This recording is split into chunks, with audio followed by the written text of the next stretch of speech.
नमस्कार शेतकरी मित्रांनो, पी एम किसान व नमो शेतकरी या योजनेसाठी महत्त्वाची एक बातमी आहे. तर याचा जो हप्ता आहे पी एम किसानचा 16वा हप्ता जानेवारीमध्ये येणार आहे. तसेच नमोचा सुद्धा जो हप्ता आहे तो एकत्रित जानेवारीमध्ये येणार आहे. त्यासाठी KYC जी आहे तर ते करून घेणं गरजेचं असणार आहे.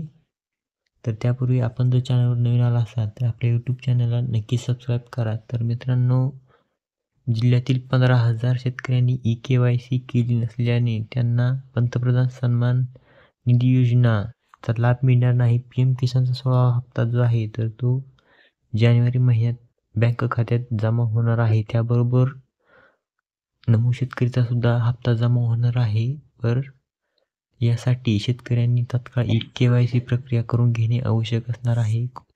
तर कृषी विभागाकडे पी एम किसान योजनेचे काम आल्यापासून 1.25 लाख KYC पूर्ण केले आहेत.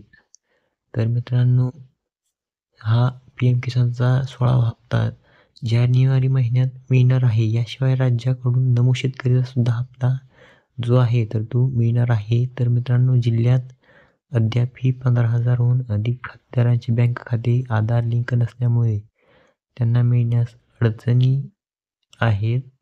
अशा खातेदारांच्या याद्या तालुका कृषी अधिकारी, मंडळ कृषी अधिकारी, कृषी पर्यवेक्षक, कृषी सहाय्यक यांच्याकडे ज्या आहेत तर त्या देण्यात येणार आहेत.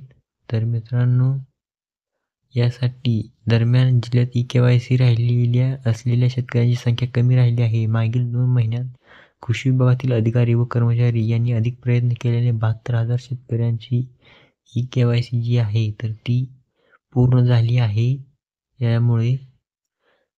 यामुळे अधिकाधिक शेतकऱ्यांना पी एम किसान व राज्याच्या नमो योजनेचा लाभ जो आहे तर तो मिळणार आहे. तर मित्रांनो, पी एम किसान व नमो शेतकरी सन्मान निधी योजनेचा लाभ घेण्यासाठी शेतकऱ्यांना KYC आता बंधनकारक असणार आहे. तर मित्रांनो, नमो शेतकरी योजना व पी एम किसान योजनाचा हप्ता जो आहे तर तो एकत्र मिळणार आहे. तर मित्रांनो, या व्हिडिओमध्ये इथेच थांबूयात. धन्यवाद.